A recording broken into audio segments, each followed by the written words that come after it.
Hello everyone, welcome to learning classes. Today's topic is helping verb. All helping verbs auxiliary verbs. तो आज हम auxiliary verbs यानी कि helping verbs के बारे में समझने जा रहे हैं कि क्या होते हैं, कैसे हम इनको यूजेज में लाते हैं और इनके बिना आपको सेंटेंस फ्रेम कैसे करने में कितनी मुश्किलें आएंगी अगर हम इनको यूज़ नहीं करेंगे। तो यह सब कुछ हम जानेंगे इस वीडियो में और इसमें मैं आपको ट्रिक्स बता दूंगी जिससे कि आप बहुत ईजिली जो है इनको फ्रेम कर पाएंगे और इनके बिना आपके सेंटेंसेस फ्रेम करना पहले तो पॉसिबल ही नहीं है। ठीक है, जब हम इंग्लिश के कोई सेंटेंसेस फ्रेम करते हैं तो वो हेल्पिंग वर्ब के बिना पॉसिबल नहीं होते हैं। तो जो हम टेंसेस में यूज़ करते हैं, क्वेश्चंस में यूज़ करते हैं, वो सारे आपके हेल्पिंग वर्ब्स होते हैं।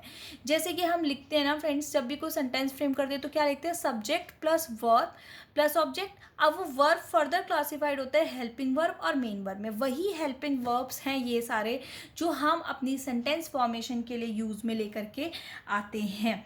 जैसे कि जो हमारा हेल्पिंग वर्ब होता है, कोई भी सेंटेंस आपको फ्रेम करना है, किसी से कुछ पूछना है, कुछ कहना है, कुछ बताना है, तो इनके बिना पॉसिबल तो है ही नहीं। तो ये बिल्कुल इंपॉर्टेंट चीज़ें जो आपको आनी ही चाहिए।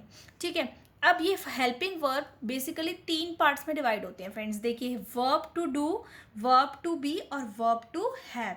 ठीक है, तो verb to do, verb to have और टू बी क्या होता है, पहले हम इनको समझते हैं छोटे छोटे उसमें कि क्या होता है। वर्ब टू डू क्या होता है फ्रेंड? वर्ब टू डू होता है जब मेरे को किसी से कोई क्वेश्चन पूछना है या किसी को कुछ बताना है और आपको कोई सिंपल इंडेफिनिट टेंस यानी कि simple tense, perfect tense, present tense कुछ फॉर्म करना है या पास्ट या फ्यूचर, तो आप उसमें इसको यूज़ करते हैं।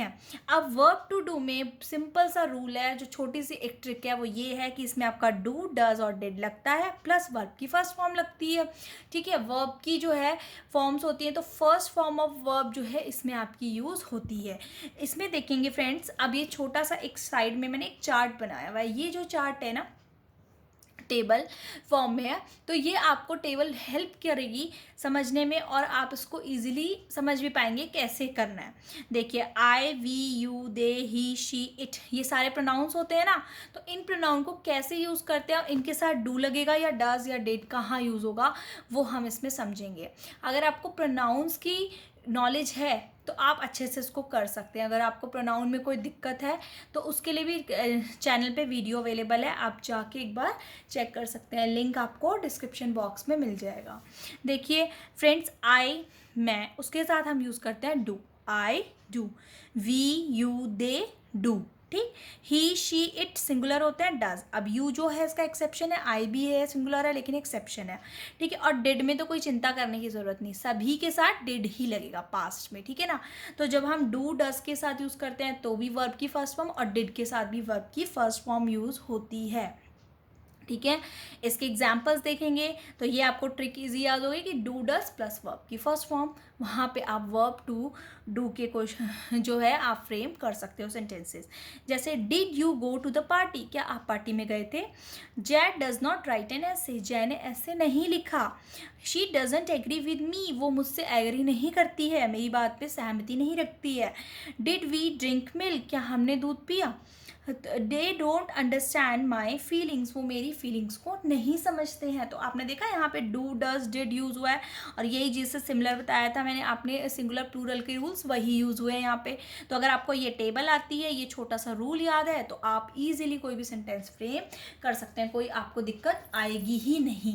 नेक्स्ट होता है हमारा वर्ब टू बी। अब वर्ब टू बी फ्रेंड्स हमारा कब इंपॉर्टेंट होता है? वर्ब टू बी हमारा इंपॉर्टेंट होता है जब हम किसी को कोई फीलिंग अपनी एक्सप्रेस कर रहे हैं।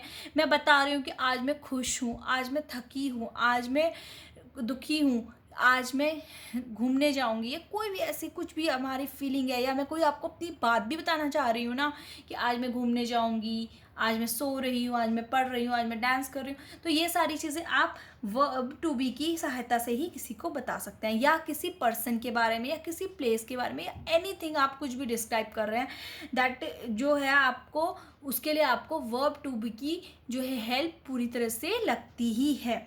या फिर आप कोई कॉन्टिन्यूस सेंटेंस जो है कॉन्टिन्यूस टेंसेस से फ्रेम कर रहे हैं तो फिर आपको वर्ब टू बी की जो है मदद लगेगी। तो दोनों ही केसेस में आप कुछ बता रहे हैं तो भी भी कॉन्टिन्यूस फ्रेम कर रहे हैं तो भी बहुत ईजी है। देखिए इसमें आपका is am are plus verb की फर्स्ट फॉर्म प्लस आईएनजी, ठीक है, जहां आपका कॉन्टिन्यूस फ्रेम हो रहा है, और नहीं तो इज एम आर के साथ भी हो सकता है, जैसे ही इज अ बॉय, ठीक है, तो उसमें आपकी आईएनजी नहीं लगी but he is a boy, वह एक लड़का है, तो हमने ये बताया ना, तो उसमें आपकी लगा। या फिर मैंने किसी से ये भी पूछा व्हाट इज योर नेम, तो व्हाट इज योर नेम में भी आपकी वर्ब टू भी लगी, तो वहां पे भी आपने पूछा कि आपका नाम क्या है, ठीक है, व्हाट इज हर प्रोफेशन या व्हाट इज हर जॉब, ठीक है, तो उसमें भी आप देखेंगे कि इज एम आर लग रहा है, ठीक है। आई एम अ स्टूडेंट, मैं एक स्टूडेंट हूँ, तो वहाँ पे भी आप वर्ब टू भी बता रहे कि मैं एक स्टूडेंट हूँ, तो अब ये हूँ बताने के लिए आपने एम लगाया, तो इस तरह से हम यूज़ करते हैं वर्ब टू बी। और जहाँ आपको कॉन्टिन्यूस फ्रेम करना है प्लस वर्ब प्लस आई वर्ब फर्स्ट फॉर्म के साथ आईएनजी, ठीक है। अब आपको ये तो प्रेजेंट में हो गया, और जब आपको पास्ट की कोई बात बतानी है तो क्या लगाएंगे, इज एम आर की जगह वॉज या वर प्लस वर्ब की फर्स्ट फॉर्म प्लस आईएनजी। फिर अगेन हम यही प्रोनाउन वाले टेबल पे आ जाते हैं, तो प्रोनाउन वाले टेबल में क्या है, आई के साथ फ्रेंड्स जब प्रेजेंट है तो am, he she it singular है उसके साथ इज, वी यू दे जो है आर, ठीक है, तो इनके साथ आपका आर लग जाएगा। आई के साथ पास्ट में वॉज, ही शी इट के साथ भी वॉज, वी यू दे के साथ जो है हमारा वर यूज आता है, ठीक।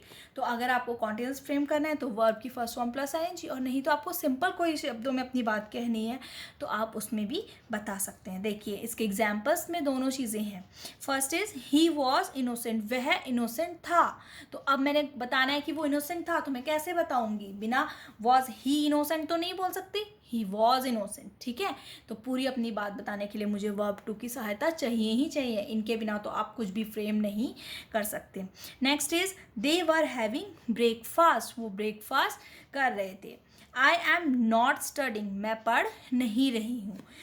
वर दे डॉक्टर्स, क्या वो डॉक्टर्स थे। आई वॉज नॉट हंग्री, मैं भूखी नहीं थी। वॉट आर यू लर्निंग, आप क्या लर्न कर रहे हो। We are happier this year, इस साल हम बहुत हैप्पियर हैं, खुश हैं, ठीक है। तो आपने देखा कि वर्ब टू बी की सहायता के बिना कुछ भी बताना, अपनी फीलिंग, अपनी बात रखना सामने वाले के सामने बहुत ही मुश्किल हो जाएगा, तो वर्ब टू बी तो हमें आना ही चाहिए, ठीक है ना friends. Next is verb to have, auxiliary verb is further classified in three part, third part is verb to have, ठीक है, जो उसका थर्ड पार्ट है वो है verb to have. Verb to have हम कब यूज़ करते हैं, वर्ब टू हैव देखिए फ्रेंड, जब मेरा किसी चीज़ पे पोजेशन है, कोई चीज़ मेरी है, मैं उसको बताने के लिए अपना वर्ब टू हैव का यूज़ करूँगी, ठीक है। वहाँ पे मैं अब बताऊँगी, या मुझे कुछ करना है उसके लिए बताऊँगी, कुछ बना रही हूँ, मेक समथिंग, तो वहाँ पे आप बता सकते हो, और परफेक्ट टेंस में आप इसको यूज़ करते हैं वर्ब टू हैव को, इसके बिना भी आप जो है कोई सेंटेंस फ्रेम नहीं कर सकते। तो ये जो बेसिक वर्ब्स है ना हमारे हेल्पिंग वर्ब, ये हमें आएंगे तो आप सेंटेंस जो है फ्रेम करने में मतलब माहिर हो सकते हो, क्योंकि इसको बिना तो आप सेंटेंसेस फ्रेम कर नहीं सकते। जैसे मैंने बताया था कि ही इनोसेंट नहीं बोलेंगे, he was innocent, he is innocent, ठीक है, इस तरह से। नेक्स्ट देखिए आप वर्ब टू हैव का भी जो शॉर्ट ट्रिक है वो क्या है, इसमें आपका लगता है friends has have plus verb की थर्ड फॉर्म, और हैज़ हैव की जगह क्या रिप्लेस हो जाता है पास्ट में, हैड, तो हैज़ हैव या हैड, हमें हैज़ हैव प्रेजेंट में, हैड पास्ट में, प्लस वर्ब की थर्ड फॉर्म, इसके साथ हमारी V3 लगेगी। तो इजी से ये जो छोटे छोटे रूल्स हैं ये आप याद करिए, और इजीली से आप जो है ऑक्सिलरी वर्ब सीख जाएंगे। अब इसके लिए भी मैंने अगेन इसको टेबल आपको बता दी है छोटी सी, I have, he she it has, singular के साथ हैज़, आई जो है have, we you they have, इनके साथ आप हैव यूज करेंगे।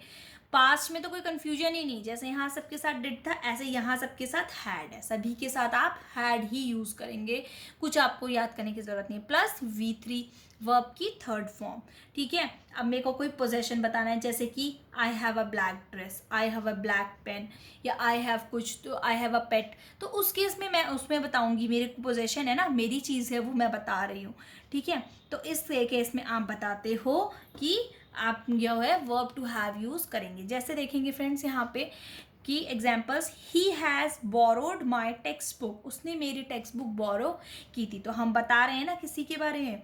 आई don't have pens in my bag, मेरे बैग में पेन्स नहीं हैं। You have a great idea, तुम्हारा आइडिया ग्रेट था। दे हैड अ कैट, उनके पास एक कैट थी। She had heard the truth, उसने सच सुन लिया। एलिस एंड एनी, ये जो है दो हो गए ना, तो उसमें दे की जगह है ना, प्लूरल्स की जगह, तो Alice and Annie had clean the car, दोनों ने मिलकर कार क्लीन कर दी थी। The baby has blue eyes, baby की आइज ब्लू हैं। तो इस तरह से आप जो है हैज़ हैव यूज़ करते हैं और परफेक्ट टेंसेस भी क्रिएट कर सकते हैं, ठीक है।